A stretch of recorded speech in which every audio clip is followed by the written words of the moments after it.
I don't make paintings and I don't make sculptures. What happens is that the things that I make involve paint and photography, drawing, and also involve, materials, wood or metal and so forth, to propose and develop concepts and ideas through the materials. You can make art with any number of kinds of materials, and you don't have to learn how to draw and learn how to paint in order to be an artist.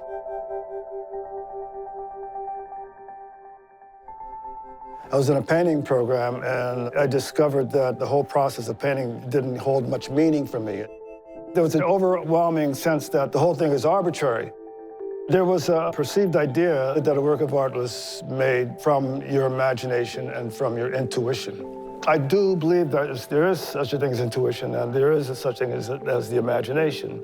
I just think these are concepts that they're culturally realized. What we come to understand as knowledge and meaning are not pure products of our genius, but are built into the structure where we reside. So I wanted to make a type of work whose production is a consequence of a system rather than my imagination. The first piece I did like this is called Walnut Tree Orchard. I photographed a series of walnut trees and converted the form into numbers on a grid. That silhouette was then used to layer the shape of the trees on top of each other. It also produces evidence of the differences between the trees, where the forms don't align, and the system that I use allows me to signify those changes.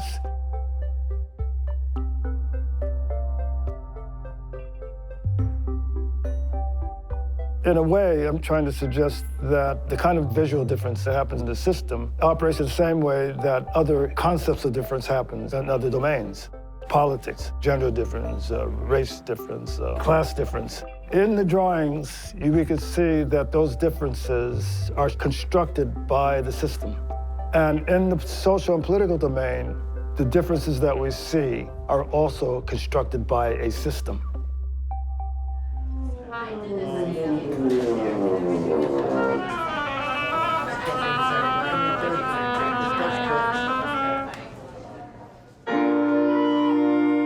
Manifestos is a project I've been working on for several years.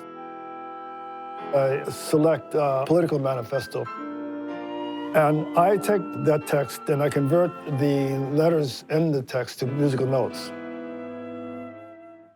And that conversion is a simple system where the letters A through G are converted to the notes A through G. All the other letters in the text are then converted to a silent beat or a rest. When you string a whole series of words using the system, then the translated letters into notes then form a melody. One of the things I discovered in talking about these pieces is that people didn't believe that music was created by a random system, because I use the diatonic scale to do the translation, and the scale is designed to be melodic.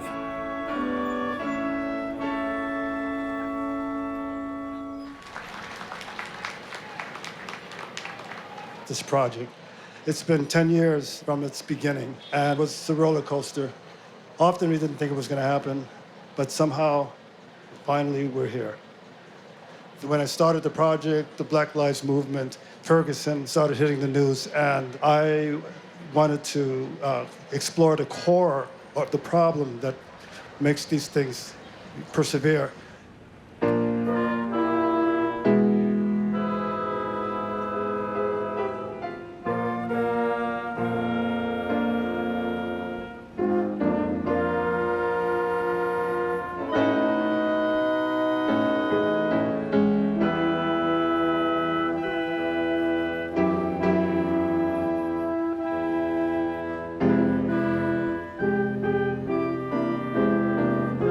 This particular piece, Manifestos 4, we chose the Dred Scott decision of the famous Supreme Court decision for the text.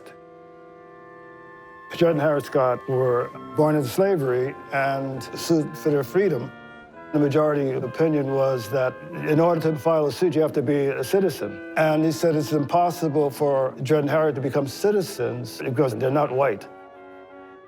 Then there's a text that comes from Frederick Douglass's response to the Dred Scott decision. And so I took a section of that and then arranged it for voice.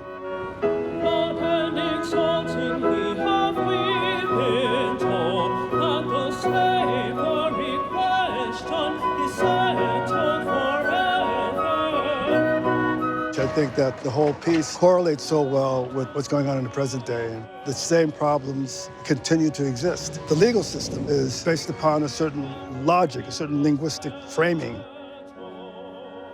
You see how arbitrary the law is in relationship to the lived experience of people who have to live by those laws. We cannot change the essential nature.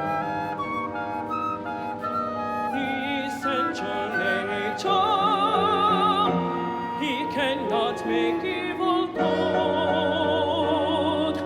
and good evil.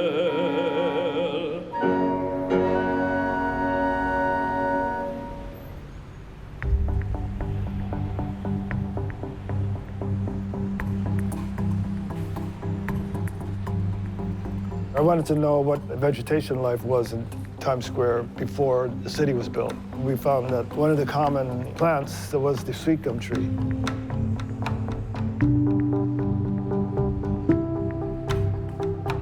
One of the characteristics of capitalism is that it excavates and moves and takes things away.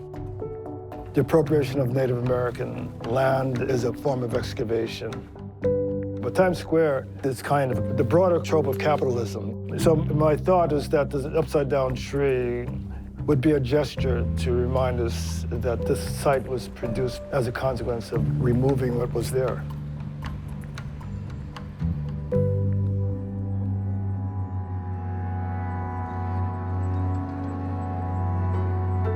Moving Chains is one of several projects that makes up this commission. The dominant subject is the history of slavery and the idea of the commodity. They're doing more, before the big sound test, they're going to run some of the chains. Yeah, we're going to run some chains today, I guess, very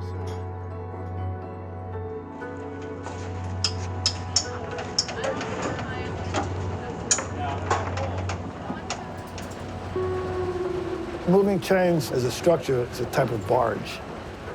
And it was intended to be by a river, body of water, where commerce occurs. What you might think of as a roof, you'd find 100-foot-long lengths of chain. Chains are designed to move from their two layers. Their movement is supposed to make a link with the river current. When you walk into the barge, underneath the chains, we want that to be an intimidating experience. The chains, they're only 4 feet above the head of a 6-foot person. Since these chains are so big, we expect that it will make quite a bit of noise.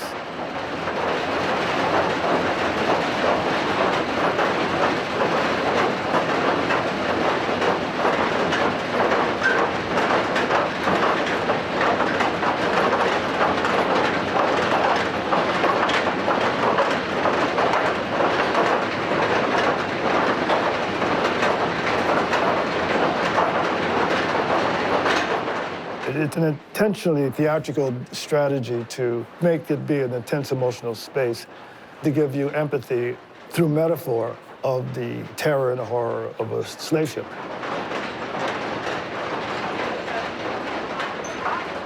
The intimidation is important to clarify the political critique of the work.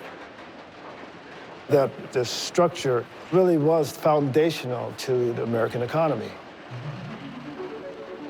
As I'm standing here, I cannot escape the consequences of that history.